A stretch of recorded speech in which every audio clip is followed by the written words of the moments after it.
baik? Alhamdulillah. Ibu juga baik, alhamdulillah. Walaupun sore-sore begini ya, mendung, tapi nggak boleh, tetap harus semangat, nggak boleh lemes. Kita harus sama-sama belajar. Belajar itu dari pagi sampai sore, sama. Ibu juga ngajar dari pagi sampai sore. Kalian serap ilmu dari Bapak Ibu guru dari pagi sampai sore. It's okay. Kita harus tetap semangat. Tadi kalian sudah makan siang semuanya? Sudah? Ya, alhamdulillah ya kalau sudah makan siang. Nah, sebelum kita memulai pelajaran seperti biasa, kita berdoa terlebih dahulu ya. Berdoa menurut agama dan kepercayaan masing-masing, berdoa dimulai.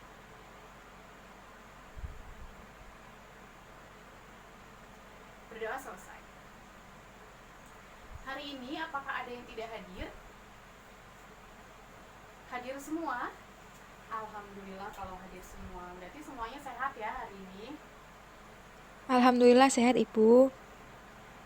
Iya, dijaga kesehatannya karena memang sedang musim sakit, jadi harus tetap dijaga makanannya, dijaga olahraganya supaya tidak sakit, tidak gampang sakit, supaya tetap fit. Oke, nah minggu lalu kita sudah belajar mengenai subbab, sebetulnya subbab yang akan kita lanjutkan pada hari ini. Mungkin ada yang ingin mengingatkan kembali, mengingatkan ibu dan juga mengingatkan teman-teman yang lain, kita minggu lalu belajar apa sih sebetulnya? Lita? Oh iya Lita, silakan Lita.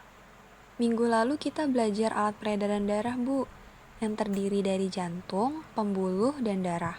Kemudian mengenai peredaran darah besar dan kecil. Betul sekali yang disampaikan oleh Lita ya. Jadi kemarin, minggu kemarin kita sudah mempelajari mengenai sistem sirkulasi gitu ya. Kemarin kita mempelajari sistem sirkulasinya, yaitu mengenai alat peredaran darahnya. Terdiri dari yang sudah disampaikan Lita tadi, terdiri dari yang namanya pembuluh darah, jantung, dan juga darah. Nah, kita akan concern hari ini pada si darah. Oke, sebelumnya Ibu mau tanya dulu ke kalian. Kalian tahu nggak sebetulnya makanan yang mungkin tadi siang kalian makan atau kemarin kalian makan itu kan dicerna ya oleh usus kalian, dicerna oleh sistem pencernaan kalian. Itu kemudian diedarkan melalui tubuh ke seluruh tubuh, itu melalui apa? Ada yang bisa menjawab? Kalau kalian sudah mempelajarinya ya. Minggu lalu Ibu sudah sampaikan ya kalau hari ini harus dibaca dulu materinya. Iya Nora.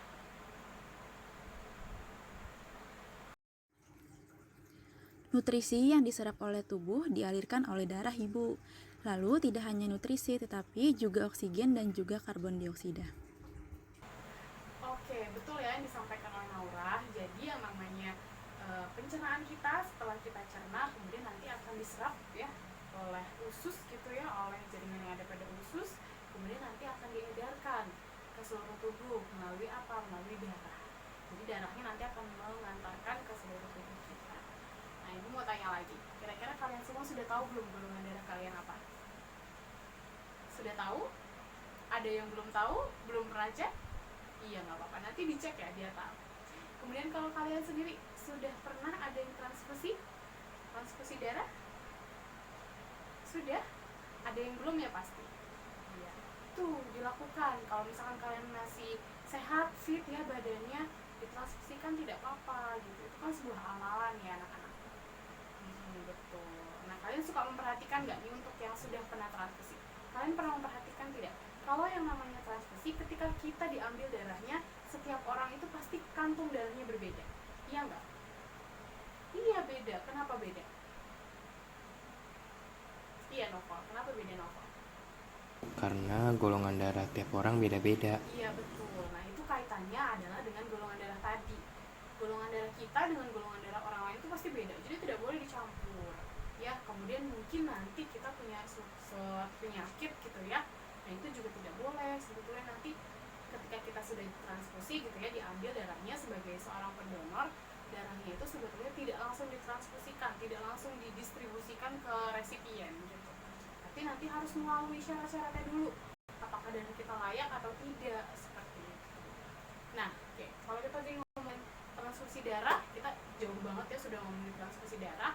Maka sebelum kita menuju ke sana, kita sekarang menuju ke komponen penyusun darah terlebih dahulu. Jadi kalian harus kenal dulu sebetulnya darah itu terdiri dari apa sih? akan jelaskan. Bayu boleh tolong bantu ibu pasangin fokusnya? Ya. Oke.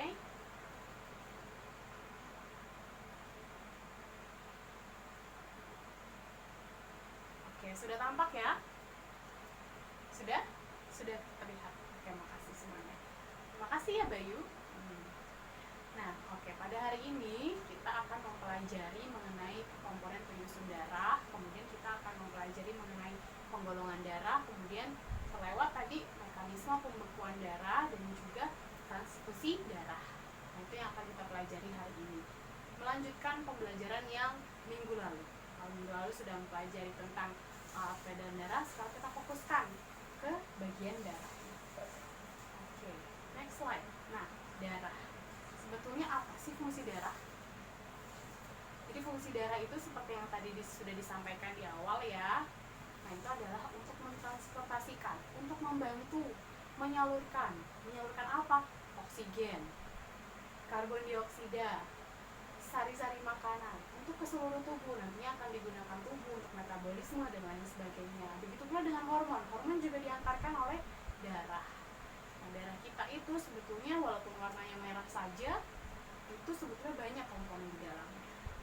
Ya, banyak komponen di dalamnya. Kemudian darah itu selain berfungsi untuk mentransportasikan tadi ya, fungsinya untuk apa lagi? Menjaga sambasa, kemudian menjaga suhu tubuh yang ada pada diri kita. Jadi sebetulnya banyak fungsi darah. Oke, kita lanjut ke komponen penyusun darah. Agar kalian lebih mantap, kita tonton dulu videonya ya. Ini adalah video yang akan menggambarkan komponen penyusun darah. Oke, disimak dulu videonya.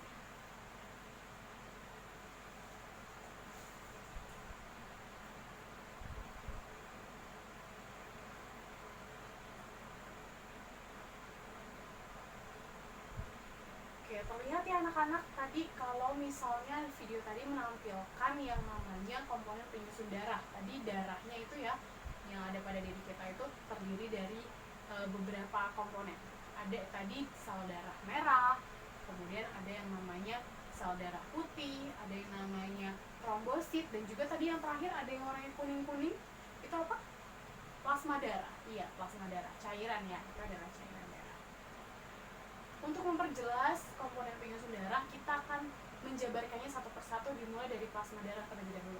Nah, ini dia plasma darah. Oke, plasma darah itu apa? Plasma darah itu cairan. Tadi warnanya seperti kuningan ya, plasma darah itu. Jadi plasma darah itu merupakan cairan yang ada pada darah. Ya, nanti dia itu cairannya menguasai sekitar 55% dari volume darah kita sendiri.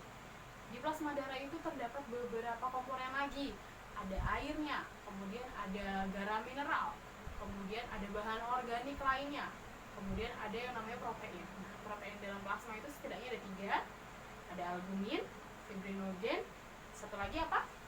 Globulin. Nah, seperti yang ada pada gambar ini. Oke, itu adalah plasma darah. Selanjutnya adalah eritrosit atau sel darah merah.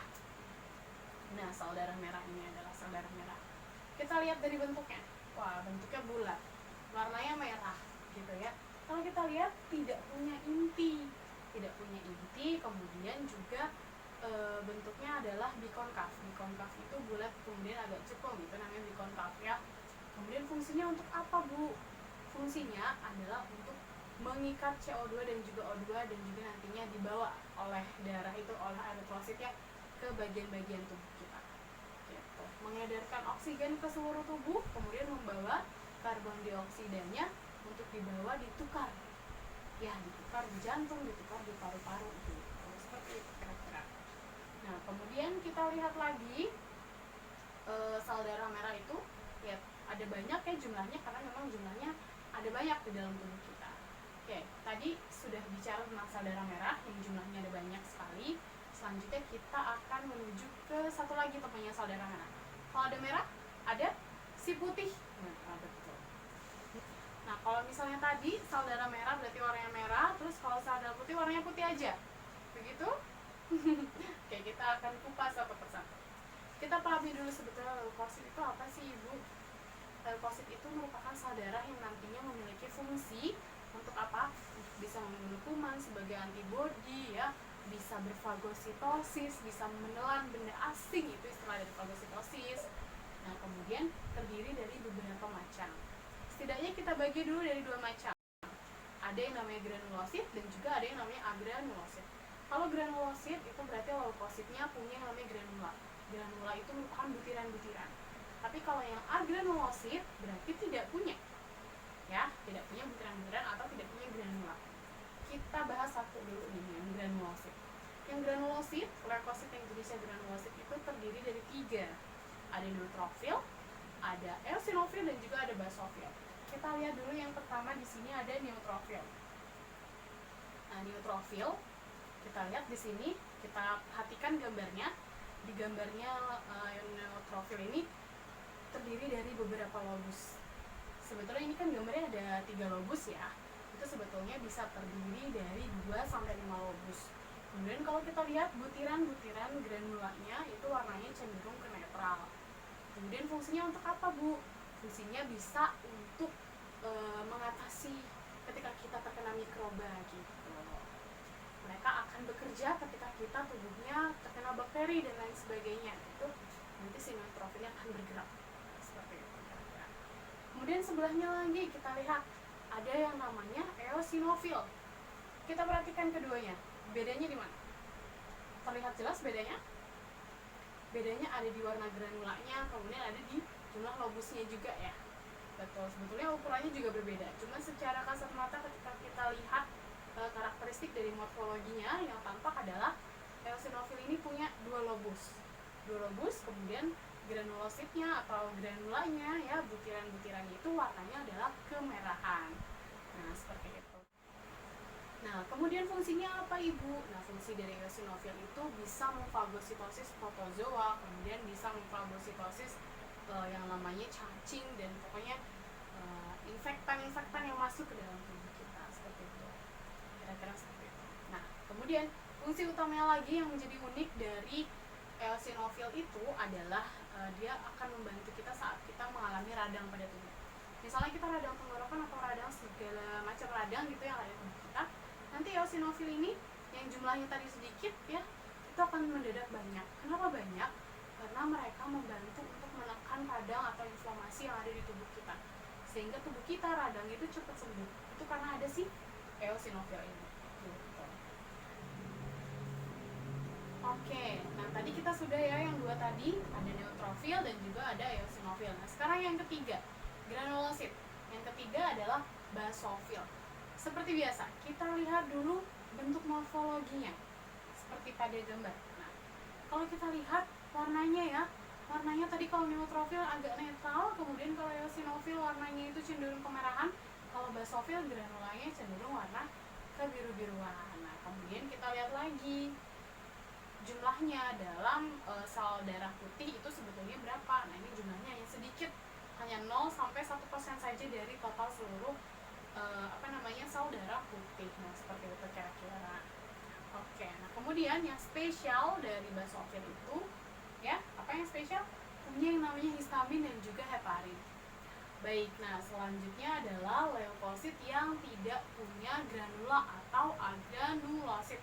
Di sini ada 2 jenis. Ada apa saja? Ada limfosit dan juga ada monosit. Kita lihat perbedaannya. Perbedaannya kira-kira di bentuk lobusnya ya, kira-kira di bentuk lobusnya. Kita perhatikan lagi. Kalau tadi granulosit berarti punya granula. Nah, ini limfosit dan juga monosit tidak punya granula di dalamnya ya. Kita perhatikan dulu yang limfosit. Limfosit ini adalah sel darah putih yang bertugas utamanya untuk menjadi antibodi. Antibodi untuk melawan infeksi gitu ya, melawan virus, bakteri, kuman dan lain sebagainya, seperti itu. Nah, kemudian mungkin kalian sudah pernah dengar ada yang namanya limfosit B dan juga ada yang namanya limfosit T. Nah, itu adalah 2 jenis limfosit. Kemudian kita beralih ke monosit. Monosit kita lihat bentuknya seperti apa ini? Seperti tapal kuda ya. Ada yang bentuknya mungkin seperti ginjal ataupun setengah lingkaran mengoval gitu ya.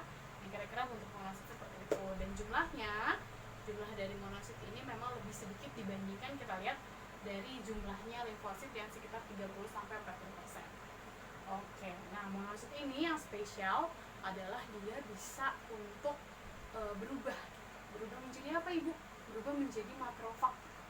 Misalnya dia di dalam darah kita, dalam sirkulasi itu sekitar 3 hari, kemudian nanti dia bisa berubah menjadi yang namanya makrofag.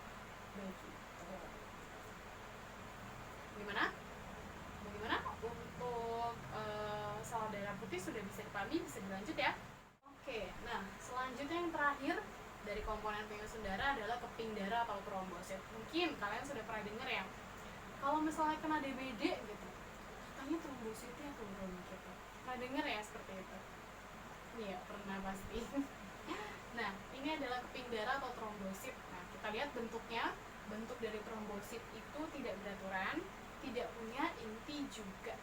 Nah, kemudian seperti yang kita sudah tahu sebetulnya ya dari dulu, fungsi dari trombosit adalah untuk membantu membekukan darah gitu ya, pada saat proses penutupan luka gitu contohnya. Jadi ketika kita sakit, berdarah, terluka dan berdarah, nanti yang akan membantu untuk menutup lukanya adalah trombositnya. Gimana ibu mekanismenya? Nah, mekanismenya kita akan bahas di slide yang berikutnya.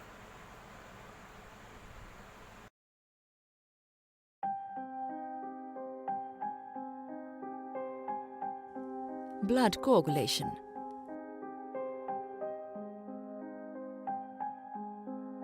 Before we start the topic blood coagulation, let us take a glance of components of the blood.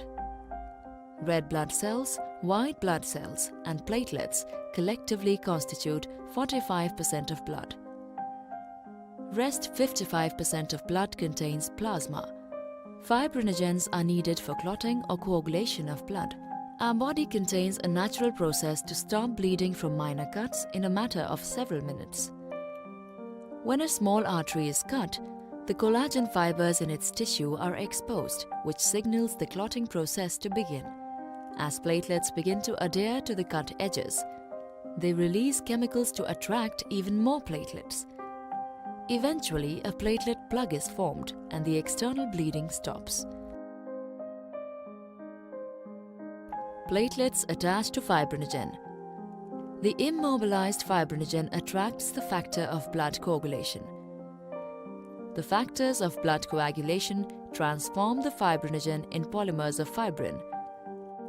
Thrombokinase is an enzyme complex that is required for this reaction. This complex is formed by a series of linked enzymic reactions, cascade process, involving a number of factors present in the plasma in an inactive state. After the formation of fibrins, molecules of plasmins start to get attracted to fibrin net. Later on, these molecules destroy the fibrin net.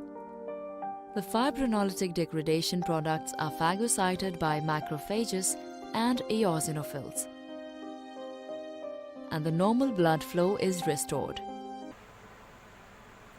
Oke, kira-kira apa yang bisa didapatkan dari video tadi? Ada yang bisa mengemukakan pendapatnya? Iya, Fadila? Kalau dari video itu tadi dijelaskan kalau kita luka maka trombositnya itu akan pecah, Bu. Kemudian nanti akan mengeluarkan enzim yang tadi namanya adalah trombokinase. Kemudian trombokinase inilah yang membantu protombin untuk berubah menjadi trombin dengan bantuan kalsium dan juga K+, Bu. Kemudian nanti trombinnya akan berubah menjadi fibrinogen dan juga benang-benang fibrin sehingga lukanya bisa tertutup. Seperti itu, Ibu. Oke, betul ya yang disampaikan Fadila secara garis besarnya. Jadi kalau untuk mekanisme pembekuan darah, kita di slide. Nah, kita perhatikan di sini. Jadi ketika kita berdarah, misalnya di tangan begitu ya, kan darahnya keluar. Nah, sebetulnya kan darah itu terus mengalir. Yang ada di video tadi, darah itu terus mengalir, begitu pula dengan trombositnya yang ada dalam darah itu. Ketika ada darah, ada luka gitu ya, maka trombositnya akan ke daerah yang terkena luka itu sendiri atau yang terjadi robekan gitu misalnya. Nanti mereka akan berkumpul di sana, kemudian trombositnya akan pecah. Pecah menghasilkan apa? Mengeluarkan yang namanya trombokinase. Bisa dipahami ya? Oke, selanjutnya. Oke, nah ini selanjutnya kita ngomongin golongan darah. Tadi di awal sempat Ibu singgung, ada yang belum kan tadi, ada yang belum tahu golongan darahnya apa karena belum pernah cek. Betul ya? Nah, iya. Oke, golongan darah sekeluarga Ibu, ini Ibu cerita ya, golongan darah Ibu sekeluarga itu adalah 0. Loh, kok 0 Bu? Kok enggak O? Harusnya O. Oh, atau 0 yang betul? Oh ya, biasanya dengarnya. Nah, oke, sebetulnya itu adalah golongan darah, sistemnya adalah sistem A, B, dan juga 0, bukan sistem A, B, O ya. Nah, kenapa Ibu seperti itu? Oke, kita bahas. Nah, ini adalah golongan darah. Kita bisa perhatikan. Kenapa disebut golongan darah A, kenapa disebut golongan darah B, kenapa disebut golongan darah AB gitu misalnya. Kenapa? Karena mereka punya namanya aglutinogen. Iya, punya namanya aglutinogen. Nah, kalau golongan darah A berarti dia punya aglutinogen A. Kalau golongan darah B dia punya aglutinogen B. Kalau golongan darah AB berarti dia punya aglutinogen A dan punya aglutinogen B.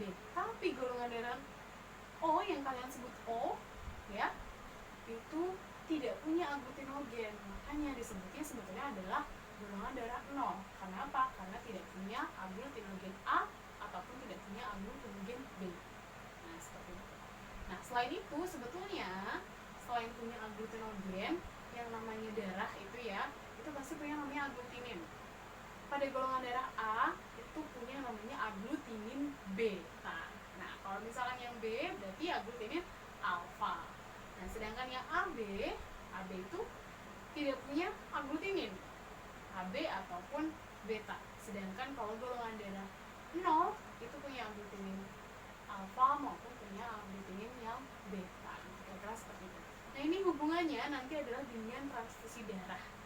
Jadi yang namanya aglutinogen A gitu ya misalnya, itu tidak boleh bertemu dengan aglutinin alfa. Nanti kalau mereka bertemu, itu mereka akan membeku atau terjadi penggumpalan darah. Nah, sedangkan kalau tadi kan golongan darah A punya yang namanya aglutinogen A. Kalau golongan darah B punya aglutinin alfa.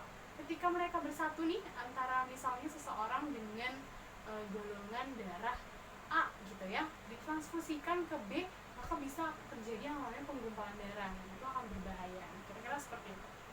Nah, ini ada contohnya lagi ya. Contoh dari transfusi darahnya lagi. Kalau misalnya seseorang golongan darahnya B, berarti dia punya aglutinogen B. Kemudian ditransfusikan kepada golongan darah A yang punya aglutinin beta, apa yang akan terjadi? Terjadi proses penggumpalan. Oke. Nah, ini adalah contoh yang satu lagi. Kalau misalnya seseorang punya golongan darah B kemudian ditransfusikan ke golongan darah A, juga akan terjadi penggumpalan. Karena apa? Karena aglutinogen B itu bertemu dengan yang namanya aglutinin beta yang ada pada golongan darah A. Nah, kemudian kalau misalkan golongan darah O, Bu, O kan tidak punya aglutinogen ya, Bu, gitu. Terus bagaimana? Nah, itulah mengapa kalau golongan darah O itu bisa mentransfusikan darahnya ke semua golongan darah. Kira-kira seperti itu. Karena dia tidak punya aglutinogen, jadi nanti tidak ada yang menggumpal. Kurang lebih seperti itu. Tapi kita juga harus perhatikan, transfusi darah juga harus memperhatikan sistem resus. Resus ya, golongan darah resus, positif dan juga negatif.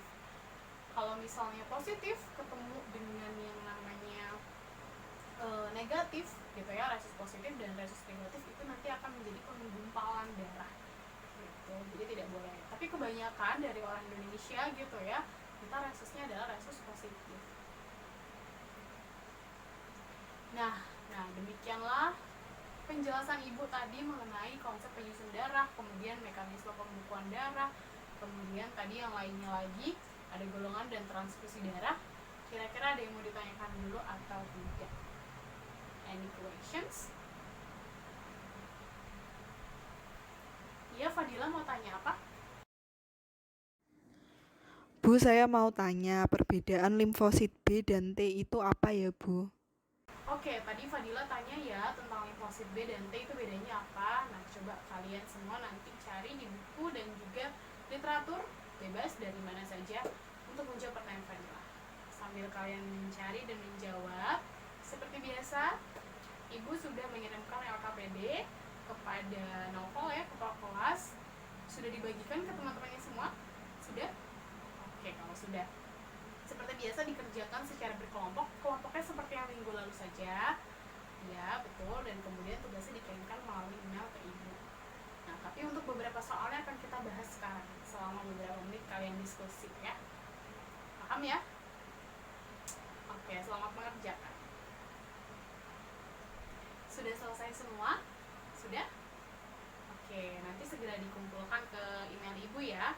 Nah, ini ada beberapa yang akan kita bahas. Oke, mungkin yang akan kita bahas yang golongan darah. Betul ya, yang golongan darah nih. Ada seperti gambar golongan darah. Nah, kita menebak itu golongan darah apa sih? Mungkin boleh dari kelompoknya siapa ya? Dari kelompoknya Alifa coba. Itu kira-kira golongan darah apa? Izin menampilkan ya Bu. Jadi golongan darah Andi adalah golongan darah A. Dapat dilihat bahwa terjadi penggumpalan pada darah ketika diberikan antisera A dan antisera AB. Ya, betul sekali ya yang disampaikan oleh kelompoknya Alifa. Jadi itu memang golongan darah A. Dari mana kita lihatnya? Dari terjadinya penggumpalan darah ketika diberikan antisera. Oke, kita sekarang lanjut ke pertanyaan berikutnya ya. Pertanyaan nomor terakhir yang akan kita bahas mengenai tadi transfusi darah. Kira-kira kelompok siapa yang menjawab? Kelompok Ira? Ya, boleh. Bu, saya izin menjawab. Apabila transfusi dilakukan dengan golongan darah maupun resus yang berbeda, akan terjadi penggumpalan. Contohnya, jika golongan darah A ditransfusikan ke resipien dengan golongan darah B, aglutinogen A pada golongan darah A yang bertemu dengan aglutinin alfa pada golongan darah B dapat menyebabkan penggumpalan.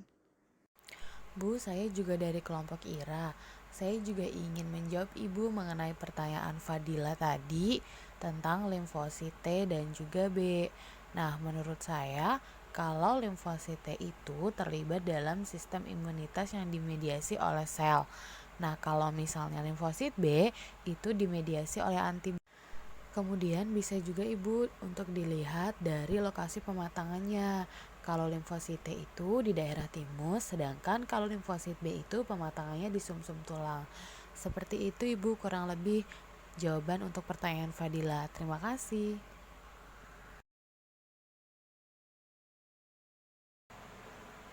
Betul ya yang disampaikan oleh Ira tadi. Jadi memang transfusi darah itu tidak bisa dilakukan secara bebas gitu. Maksudnya suka-suka itu nggak boleh gitu. Ada syaratnya gitu. Karena apa? Karena mempertimbangkan golongan darah dari setiap individu yang berbeda. Karena kalau misalnya berbeda gitu ya golongan darahnya, bisa terjadi penggumpalan karena reaksi aglutinogen dan juga agglutininnya. Betul sekali yang disampaikan oleh kelompok Ira. Baik, sudah lengkap ya yang tadi disampaikan oleh kelompok Ira, dan mungkin untuk pertanyaan-pertanyaan lainnya yang ada pada LKPD boleh dilengkapi dan segera dikirim melalui email Ibu. Ibu tunggu. Oke, sebelumnya Ibu ingin bertanya lagi, apakah ada yang ingin ditanyakan sebelum kita menutup pelajaran pada sore hari ini? Baik, kalau sudah tidak ada pertanyaan lagi. Seperti biasa, sebelum kita tutup pembelajaran hari ini, kita simpulkan bersama-sama dulu. Siapa yang mau jadi volunteer ini hari ini untuk menyimpulkannya? Iya, silahkan. Ibu, saya izin menyimpulkan. Pembelajaran hari ini yaitu mengenai darah yang terdiri dari komponen penyusun darah. Komponen penyusun darah terdiri dari plasma darah, kemudian eritrosit, leukosit, dan juga trombosit. Nah, kemudian trombosit ini yang nantinya berfungsi untuk mekanisme pembekuan darah. Selain itu, tadi kita belajar juga mengenai yang namanya sistem penggolongan darah dan juga transfusi darah, di mana penggolongan darah itu ditentukan oleh aglutinogennya Ibu, serta terdapat juga agglutinin pada golongan darah. Kemudian transfusi darah juga tidak bisa sembarangan dilakukan, karena apabila terdapat darah yang tidak cocok, misalnya berbeda golongan darah dan juga berbeda resus, itu akan beresiko darahnya akan menggumpal. Sekian kesimpulan dari saya Ibu, terima kasih. Oke, betul ya yang sudah disampaikan oleh tadi, disampaikan oleh Lita mengenai kesimpulan pada pembelajaran hari ini. Jadi tadi kita belajar mengenai komponen penyusun darah yang terdiri dari plasma, kemudian dari eritrosit, sel darah putih atau leukosit, dan juga trombosit, serta transfusi darah.